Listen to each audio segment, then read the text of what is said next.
Allah, kita memuji, menyanjung dan mengagungkannya kepada Zat yang telah mencipta, memiliki dan mengatur alam semesta. Dialah Allah Subhanahu wa Ta'ala satu-satunya Zat yang paling berhak disembah dan diibadahi. Dialah Allah Subhanahu wa Ta'ala Zat yang paling pantas untuk disanjung, dipuja dan dipuji. Salawat dan salam kita haturkan dan semoga tetap tercurah kepada suri tauladan kita, contoh dan panutan buat kita, yaitu beliau baginda Nabi Muhammad sallallahu alaihi wasallam, kepada keluarga beliau, para sahabat dan siapapun di antara umatnya yang senantiasa mengikuti petunjuk dan sunnah-sunnahnya sampai hari kiamat kelak. Bapak Ibu yang kami muliakan, alhamdulillah pada kesempatan malam ini kembali Allah mudahkan kita untuk sama-sama ngaji bareng, mempelajari apa yang menjadi sunnah-sunnahipun baginda Nabi sallallahu alaihi wasallam. Barangkali di malam ini kita menyelesaikan di bab tentang zikir sesudah sholat di bagian terakhir.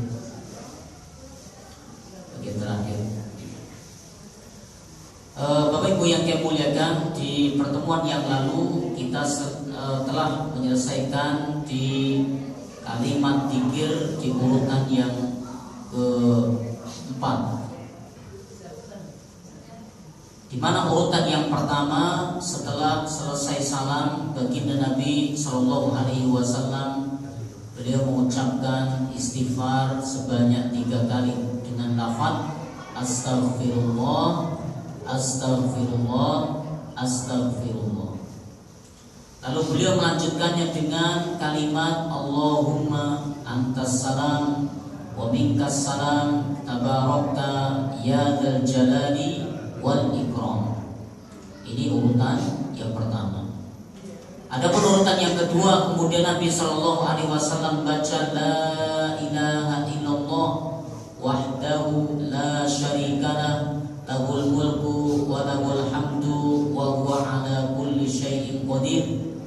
Allahumma la mani'a lima a'taita wa la mu'tiya lima mana'ta wa la yanfa'u dzal jaddi minkal jaddu. Di urutan keberapa? Urutan keberapa Bapak Ibu? Kedua. Sedangkan urutan yang ketiga adalah la ilaha illallah wahdahu la syarikalah lahul mulku wa lahul hamdu wa huwa ala kulli syai'in qadir. La haula wa la quwwata illa billah. La na'budu illa iyyah. Lahul nikmatu wa lahul fadlu wa lahul thana'ul hasan. La ilaha illallah mukhlishina lahuddin walau karihal kafirun. Ini urutan yang ketiga. Dan urutan yang keempat adalah Nabi mengucapkan subhanallah, alhamdulillah, Allahu akbar. Kemarin kita telah bahas ada berapa bentuk jenis zikirnya Nabi, subhanallah, alhamdulillah, Allahu akbar. Ada berapa jenis Bapak Ibu? Yang masih ingat? Jadi kalau tidak langsung diamalkan memang lupa. Ada empat macam cara membaca subhanallah, alhamdulillah, Allahu akbar. Ada berapa macam? 4 macam. Ada yang masih ingat macam yang pertama? Macam yang pertama membaca subhanallah dipindah 33 kali, alhamdulillah 33, Allahu akbar 33, berarti 99. Ditutup dengan la ilaha illallah wahdahu la syarikalah lahul mulku wa lahul hamdu wa huwa ala kulli syai'in qadir. Ini keutamaannya akan diampuni dosanya walaupun sebanyak buih di lautan. Adapun macam yang kedua adalah membaca subhanallah berapa kali? 33. Alhamdulillah 33. Allahu Akbar 34 kali. Jadi total pinten 100. Ini keutamaannya, ya, kata Nabi SAW, mu'aqibatun la yahibu qailuhunna aw fa'iluhunna. Jadi zikir yang tidak pernah merugi bagi orang yang mengucapkannya dan bagi orang yang mengamalkannya. Jadi adanya untung. Jenis yang keempat adalah membaca subhanallah pinten 25 kali, alhamdulillah 25 kali, Allahu Akbar 25 kali, la ilaha illallah 25 kali, total juga 100. Ini berdasarkan hadis Zaid bin Thabit tentang mimpi seorang laki-laki Ansor. Yang terakhir, ya, cara baca tasbih yang keempat adalah subhanallah pimpinan 10 kali. Saudara semua betul loh. Yang 10 loh nih. Subhanallah 10 kali. Betul. Ini berdasarkan hadis dari Abdullah bin Amr. Jadi subhanallah 10 kali, alhamdulillah 10 kali, Allahu Akbar 10 kali. Berarti pinten total 30 kali. Jadi berdasarkan hadis Abdullah bin Amr, Nabi SAW bersabda, ada 2 perbuatan yang jika amalan ini dijaga oleh seorang muslim, pasti dia masuk surga. Amalan ini mudah, namun sedikit sekali yang mengamalkan. Amalan yang pertama adalah membaca tasbih subhanallah 10 kali, alhamdulillah 10 kali, dan Allahu Akbar 10 kali. Berarti total 30 kali. Dalam satu hari ada berapa kali kita baca? 5 kali, berarti 150 kali. Tapi di timbangan Allah sama dengan 1.500. 1.500 itu kebaikan.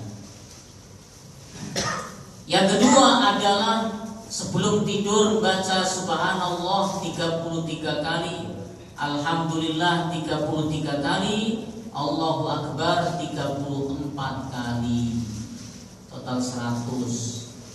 Berarti tiap malam baca satu hari 100 kali, tapi di timbangan di sisi Allah 1000 kali. Insya Allah ini keutamanya luar biasa. Maka 4-4-nya ini ada sunnahnya pun, ya, ada sunnahnya. Silahkan bisa mengamalkan di antara 4 ini. Bapak Ibu sekalian yang Allah hormati, ini urutan dzikir yang keempat. Sebelum masuk pada urutan yang kelima, kita sedikit bahas. Kalau tadi mengucapkan subhanallah sekian kali, alhamdulillah sekian kali, Allahu Akbar sekian kali. Pertanyaannya, ini hitungnya pakai apa? Ya, hitungnya pakai apa? Mana yang menjadi sunnah Nabi SAW di dalam cara menghitung dzikir? Berdasarkan hadis Nabi SAW dari Abdullah bin Amr, Nabi SAW itu berzikir dengan tangan kanan, ya, dengan tangan kanan. Di mana Nabi SAW, Abdullah bin Amr mengatakan, ro'aitu, aku melihat Rasulullah SAW yaqidu tasbiha biyaminihi, beliau menghitung tasbih subhanallah, alhamdulillah, Allahu Akbar, ya, dan kalimat tahlil Nabi menghitungnya dengan tangan kanan beliau. Di sini ulama mengatakan hadis ini menunjukkan bahwa berzikir menggunakan tangan kanan ini lebih afdol dan lebih utama daripada yang lainnya. Ini jelas lebih utama, lebih afdol dari yang lainnya. Dan Nabi SAW pernah memerintahkan kepada sekelompok wanita agar berzikir menggunakan jari jemari. Jadi dari umum ya, jadi disebutkan menggunakan tangan kanan. Sekarang Nabi SAW pernah memerintahkan kepada sekelompok wanita agar menghitung zikir itu dengan jari jemari. Di mana Nabi bersabda, "Ya ma'syarun nisa, iqidna bil anamili." Wahai sekalian para wanita, hitunglah zikir itu dengan jari jemari. Fa innahunna mas'ulatun. Kemudian Nabi menyebutkan alasannya. Apa alasannya? Fa innahunna mas'ulatun. Karena jari jemari itu kelak akan ditanya. Akan ditanya. Oleh siapa? Allah Subhanahu wa ta'ala. Mustantaqatun kata Nabi. Dan jari jemari itu kelak akan diperintahkan untuk bicara. Di akhirat itu mulut yang saat di dunia bisa ngomong, di akhirat ditutup, gak bisa ngomong. Lalu apa yang bisa bicara? Jari jemari ini disuruh ditanya oleh Allah dan disuruh bicara. Oleh karena itu Nabi mengatakan, berpesan kepada para wanita, yang ini pesan khusus memang kepada kaum wanita, namun secara umum kepada seluruhnya, agar saat menghitung zikir itu dengan jari jemari, karena ini yang akan ditanya oleh Allah kelak, dan ini pun akan diperintahkan untuk bicara sebagai bukti nanti, saksi di hadapan Allah untuk kita. Jadi zikirnya dengan tangan kanan dan dengan jari jemari. Berarti jari jemari tangan kanan. Dalam riwayat yang lain, Nabi SAW bersabda kepada sekelompok para wanita agar hitunglah zikir dengan jari jemari dengan cara menekuk. Ya, menekuk. Ya, di sini dicontohkan, ini contohnya. Kalau secara spesifik nekuknya terus hitungnya gimana? Ya, ini contoh saja. Nekuk ini boleh jadi begini, ya, subhanallah, subhanallah, subhanallah, subhanallah, subhanallah, dengan cara di. Adapun cara menghitungnya mungkin satu jari dapat berapa, ya silahkan. Ya, jadi jempol dapat berapa kali, kelingking berapa itu, tafadhol silahkan. Intinya Nabi menggambarkan, ya, para sahabat menyebutkan Nabi itu menghitungnya dengan tangan kanan.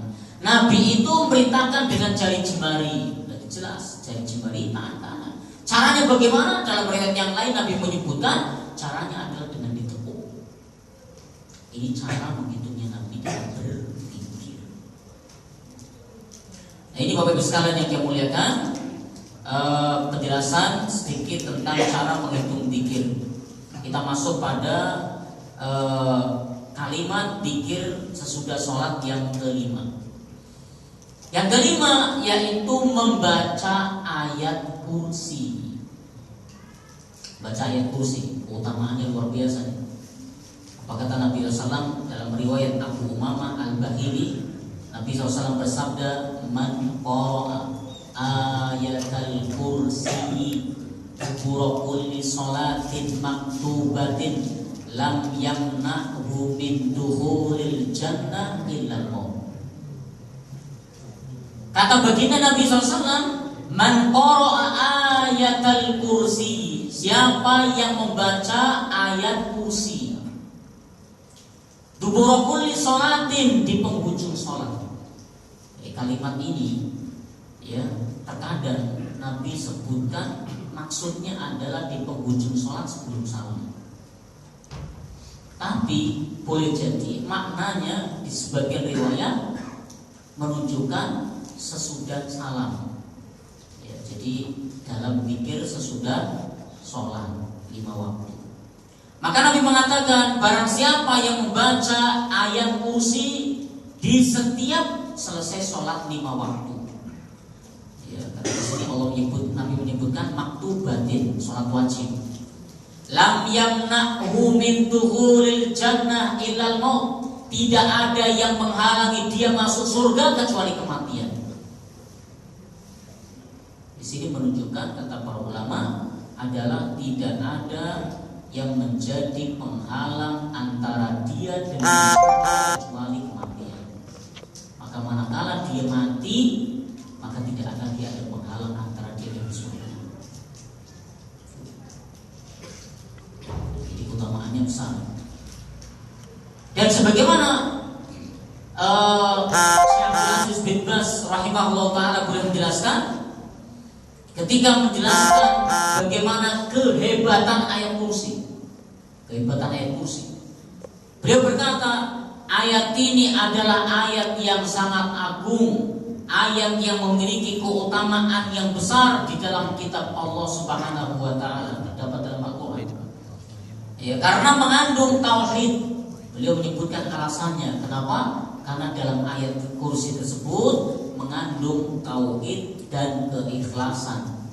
Ya, dalam memurnikan ibadah hanya untuk Allah, serta menerangkan kemahabesaran Allah.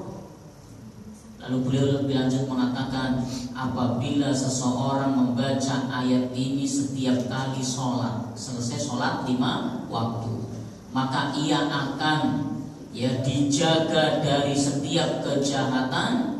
Begitu pula saat dia membacanya sebelum tidur. Ini disebutkan di dalam kitab Majmu' Fatawa beliau Syekh bin Baz. Jadi zikir ayat kursi itu zikir yang luar biasa. Maka Syekh Muhammad As-Saddan beliau menulis di dalam kitab beliau Al-Hisnu Al-Waqi, benteng yang kokoh, penjagaan yang nyata untuk kita, keluarga dan harta benda kita. Kata beliau di awal bukunya itu, beliau mengatakan, wallahi demi Allah, sekiranya seseorang itu membacanya, mengamalkannya dan merutinkannya, maka pasti Allah akan menjaga dirinya, akan menjaga keluarganya, akan menjaga harta bendanya dari tipu daya setan dan fitnah zaman. Itu dikini pun apa Bapak Ibu? Ayat kursi. Ayat kursi ini ayat yang paling agung dalam Al-Quran. Abul Mundir pernah ditanya oleh Nabi SAW, wahai Abul Mundir, atadri ayyu ayatin fil Qur'ani a'dham? Ayat manakah dalam Al-Quran yang paling mulia, yang paling agung?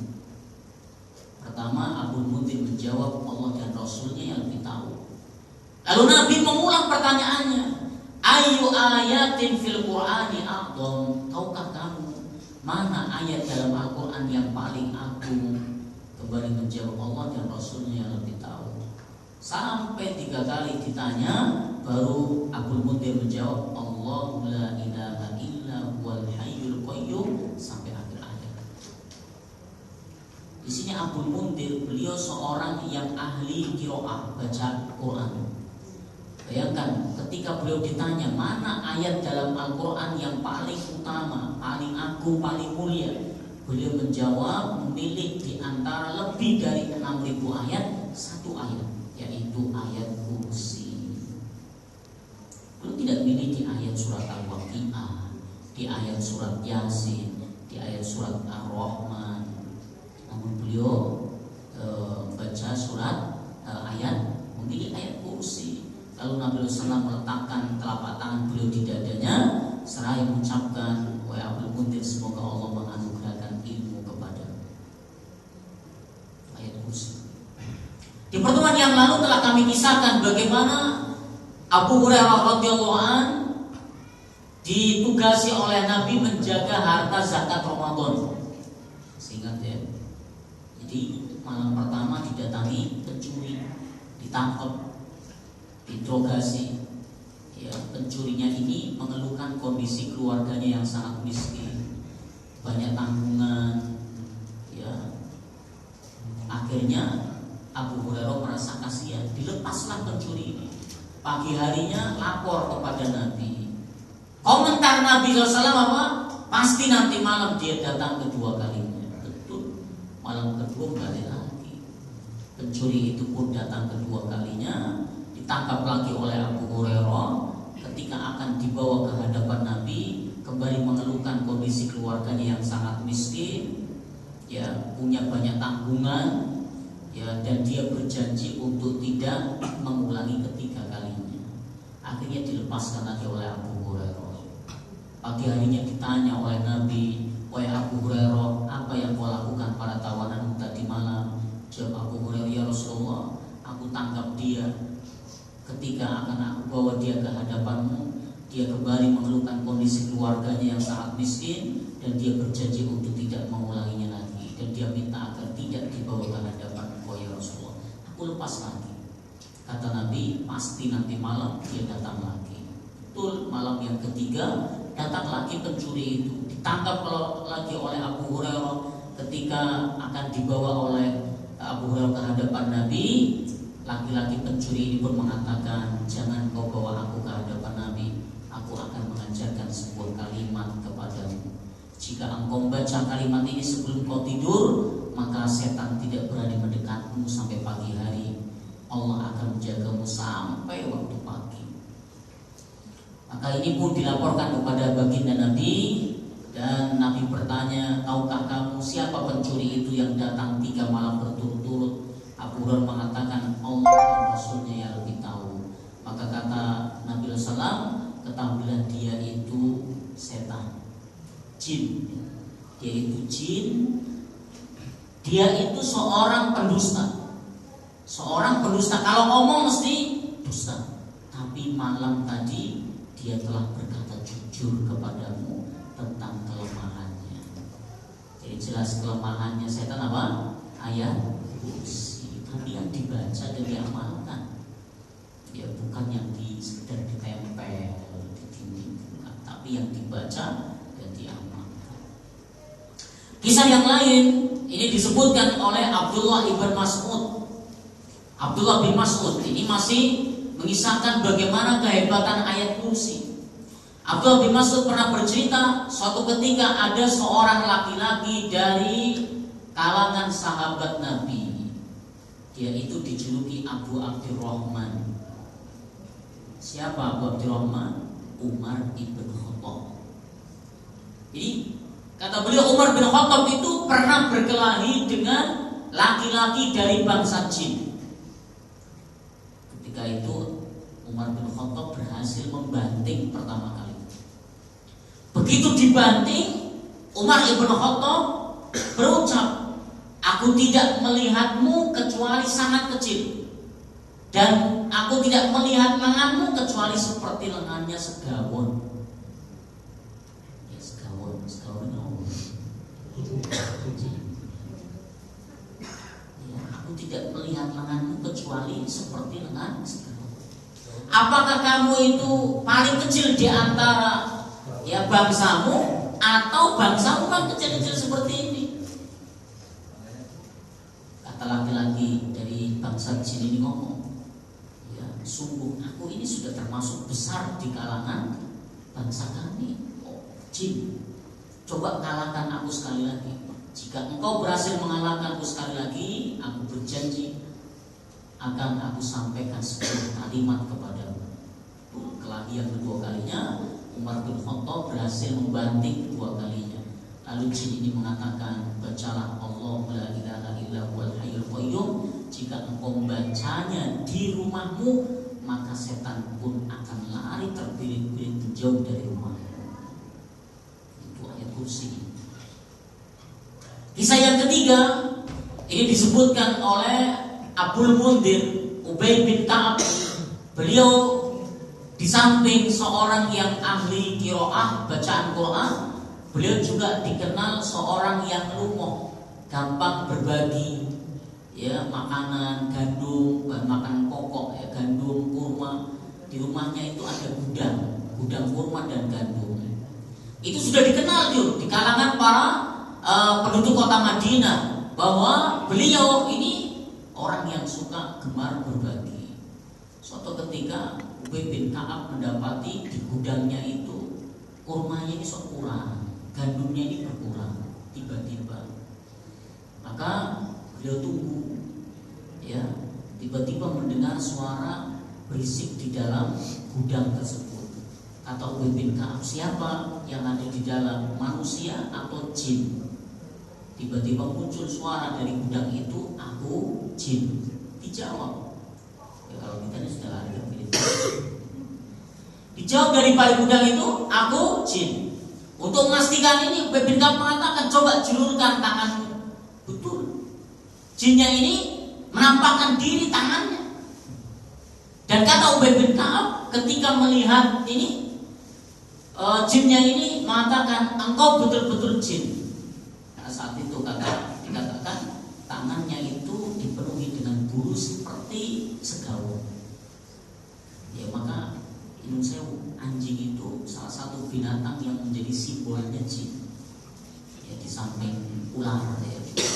Jadi ular, segawon itu simbolnya dari jin, cicak itu juga simbolnya dari jin. Ya, makanya kalau orang mimpi dikejar ular itu jangan menganggap ya ada jodoh mau datang atau dikejar-kejar orang ya, yang sebenarnya yang senang ya, jin itu ular itu seringkali menjadi simbolnya bangsa jin. Itu juga segawon dan cicak. Baik Bapak sekalian yang kami muliakan, jadi Ubay bin Ka'ab ini ketika mengatakan coba julurkan tanganmu, betul dikeluarkan tangannya, diperlihatkan kepada Ubay bin Ka'ab. Ternyata tangan itu dipenuhi dengan bulu seperti segawon. Maka Ubay bin Ka'ab mengatakan, engkau betul-betul jin. Lalu Ubay bin Ka'ab mengatakan, kenapa engkau kemari? Dia mengatakan, aku mendengar engkau ini orang yang gemar berbagi, maka aku pun ingin mendapatkan jatah bagian darimu. Di sini dalil bahwa ada jenis jin tertentu yang memang suka ngambil harta manusia. Jangankan ya, lembaran gambar Pak Karno, Bung Hatta. Ini zaman Nabi apa? Gandum, kurma hilang. Ya Allah alam bagaimana caranya. Tapi faktanya berkurang dengan dalil ini. Ya, bahkan dari kisah yang pertama Abu Hurairah radhiyallahu anhu, jin itu menampakkan diri bentuk manusia mencuri. Jadi ada jenis jin yang memang senang mengambil harta manusia. Lalu Ubay bin Ka'ab bertanya, dengan apa supaya bangsamu itu tidak berani masuk ke dalam rumah? Ya, maka jin ini mengatakan, bacalah Allahu la ilaha illa huwal hayyul qayyum sampai akhir ayat kursi. Terakhir yang keempat. Kisah yang keempat ini disebutkan, diriwayatkan oleh Ibn Abi Dunya. Ibn Abi Dunya pernah bercerita, suatu ketika ada seorang laki-laki yang berdiri di dekat pohon. Tiba-tiba dia melihat di balik pohon itu terlihat ada sosok bayangan yang bergerak-gerak. Secara spontan laki-laki ini mengajak bicara, ngomong, dialog, gak ada respon. Akhirnya laki-laki ini membaca ayat kursi, Allahu la ilaha illa huwal hayyul qayyum, dan seterusnya. Tiba-tiba jatuh sosok jin di depan dia. Ya, jatuh sosok jin di depan dia. Begitu ya, laki-laki ini mendapati sosok jin jatuh di depan dia, langsung spontanitas laki-laki ini bertanya, sesungguhnya saat ini ada kawanku sedang sakit, kira-kira apa obatnya? Diejek sama jin ini, dijawab, lah dengan apa engkau mampu menjatuhkanku dari atas pohon itu? Ya, dari atas pohon ini. Nah, di sini menunjukkan bahwa ayat kursi itu punya keistimewaan yang luar biasa. Senjata ampuh itu ayat kursi. Kalau bicara bikin tolak bala apa? Ya ini ayat kursi ini. Supaya kita ini terbebas dari tipu daya setan, fitnah zaman, ya, maka rajinlah berzikir. Ya, sebagaimana tadi Syekh bin Baz mengatakan, kalau kau rutinkan itu ayat ini dibaca setelah sholat dan sebelum tidur, maka Allah akan menjaga kita. Allah akan menjaga, akan melindungi. Dan sebagaimana tadi disebutkan oleh Syekh Muhammad bin As-Saddan di awal bukunya, beliau mengatakan, demi Allah, seandainya seseorang itu membaca ayat ini, kemudian membaca zikir lalu mengamalkannya, merutinkannya, maka pasti Allah akan menjaga dirinya, keluarganya, dan harta bendanya dari fitnah zaman, dari tipu daya setan dan fitnah zaman.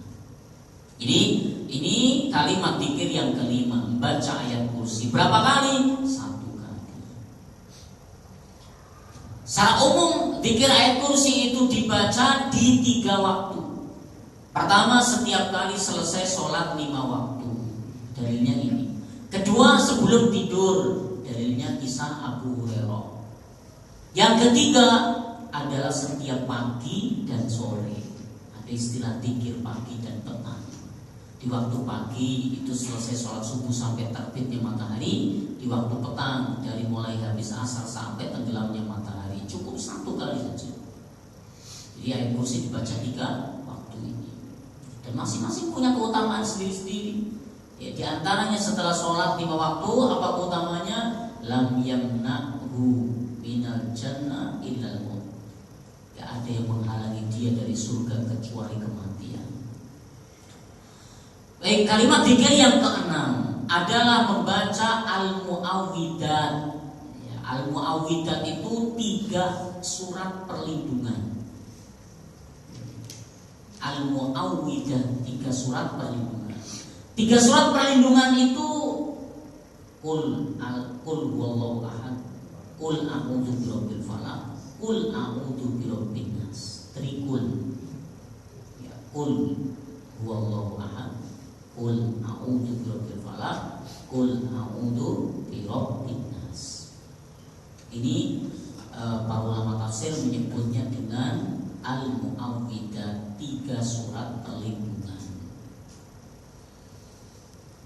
Sebagaimana dalam hadis Uqbah ibn Amir, di mana beliau mengatakan, amaroni Rasulullah sallallahu alaihi wasallam, telah memerintahkanku, menyuruhku, yaitu Rasulullah sallallahu alaihi wasallam, an aqra'a bil mu'awwidati dubura kulli sholatin, agar aku membaca 3 surat ini di setiap kali selesai sholat 5 waktu. Berapa kali kita baca? Cukup 1 kali, kecuali 2 waktu sholat, maghrib dan subuh. Subuh ini khusus 3 surat ini dibaca masing-masing 3 kali. Maghrib juga masing-masing dibaca 3 kali. Jadi kami ulang, 3 surat ini dibaca 1 kali kecuali 2 waktu sholat, yaitu waktu sholat subuh dan sholat maghrib. Berarti ini urutan bacaan zikir keberapa Bapak Ibu? Ke-6. Ke-7. Ya, ke-7 itu adalah membaca doa 3 kebutuhan pokok seorang muslim. Memohon ditambah ilmu yang bermanfaat, memohon rezeki yang baik, dan memohon amal soleh yang diterima. Bacaan yang ke-7 ini khusus dibaca habis subuh. Ya, khusus dibaca habis subuh. Di mana hadis ini diriwayatkan oleh istri Nabi, Ummu Salamah. Ya, istri Nabi yang bernama Ummu Salamah. Kata Ummu Salamah, karena adalah Nabi SAW itu yaqulu idza shalla subha hina yusallim. Beliau itu tiap hari, tiap pagi, tiap kali selesai sholat subuh, beliau selalu membaca doa ini setelah salam. Allahumma inni as'aluka ilman nafi'a wa rizqan thayyiban wa amalan mutaqabbala. Dalam riwayat yang lain, wa amalan maqbula. Dua-duanya boleh, mutaqabbala atau maqbula. Allahumma inni as'aluka ilman nafi'a. Ya Allah, sesungguhnya aku memohon kepadamu ilmu yang bermanfaat, warizqan thayyiba, dan rizki yang baik, wa amalan mutaqabbala, dan amal soleh yang engkau terima. Perhatikan Bapak Ibu yang kalau hormati, dalam hadis ini, dalam doa ini terdapat 3 permintaan yang merupakan kebutuhan pokok seorang muslim. Seorang muslim tidak terlepas hari-harinya itu dari 3 kebutuhan ini, ditambah ilmu yang manfaat, diberi rezeki yang baik, dan amalan yang diterima. Gak ada orang yang gak butuh ini, semua butuh. Maka ini kebutuhan pokok. Oleh karena itu Nabi SAW membacanya tiap pagi, karena menjadi kebutuhan kita ini bukan kebutuhan sebulan sekali tentang ilmu. Ilmu manfaat itu bukan kebutuhan kita seminggu sekali, tapi kebutuhan kita setiap hari. Maka Nabi SAW mencontohkan, tiap membuka hari-hari beliau, selalu beliau membukanya dengan doa ini. Seolah-olah beliau meminta, ya Allah, di pagi ini, untuk mengawali hari ini, ya Allah, aku memohon kepadamu, ditambah ilmu yang bermanfaat, diberi rezeki yang baik, dan diterima amalan soleh. Bapak Ibu sekalian yang dimuliakan oleh Allah Subhanahu wa Ta'ala, kita perhatikan juga kenapa dari 3 permintaan Nabi, ilmu yang bermanfaat, rezeki yang baik, amal soleh yang diterima, kenapa Nabi urutkan ilmu yang bermanfaat itu di urutan pertama? Kenapa Nabi tidak meminta rezeki yang baik dulu? Bukankah rezeki yang baik kalau sudah dapat rezeki, ibadahnya lancar, nuntut ilmunya juga aman? Kenapa Nabi tidak mendahulukan yang beliau minta pertama itu agar diterima amal solehnya? Tapi kenapa Nabi menempatkan ilmu yang bermanfaat itu di urutan yang pertama? Bapak Ibu yang dimuliakan, karena kita ini gak bakalan bisa mengetahui mana jalur rezeki yang baik, mana yang gak baik, kecuali dengan ilmu manfaat. Kita tidak bakalan tahu ya mana uang yang halal, mana uang yang haram, kecuali dengan ilmu yang manfaat.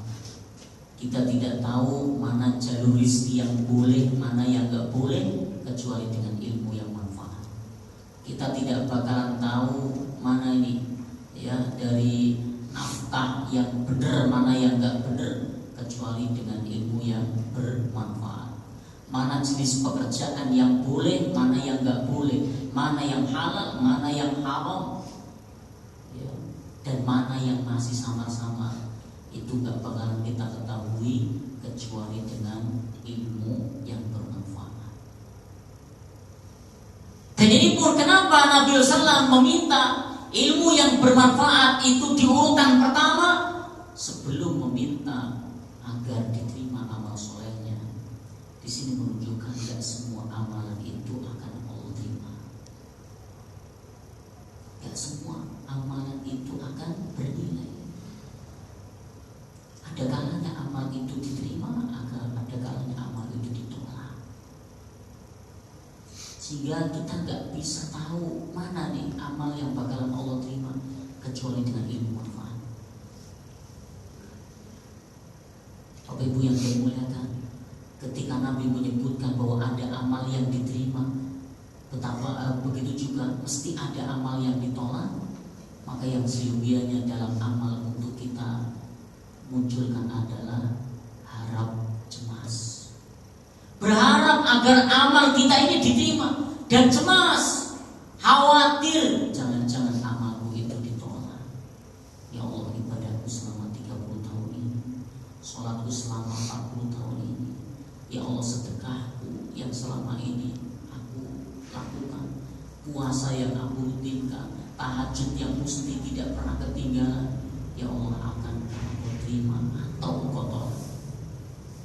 Kita berharap agar amal kita diterima, tapi Tapi juga kita mesti harus khawatir, jangan-jangan amalku itu tertolak. Bapak Ibu yang kami muliakan, para sahabat Nabi begitu selesai puasa Ramadan, apa yang dilakukan oleh mereka? Selama 6 bulan berturut-turut berdoa, ya Allah, terimalah amalan kami selama Ramadan. Itu yang diminta. Terimalah amalan kami selama Ramadan. Para sahabat khawatir, jangan-jangan dalam amal mereka selama Ramadan itu gak diterima oleh Allah. Padahal yang namanya para sahabat ini dalam beramal, berlomba-lomba dalam bersedekah. Umar bin Khattab sampai pernah suatu hari belum mengatakan, hari ini aku akan sedekah, yakin pasti aku akan mengalahkan sedekahnya Abu Bakar.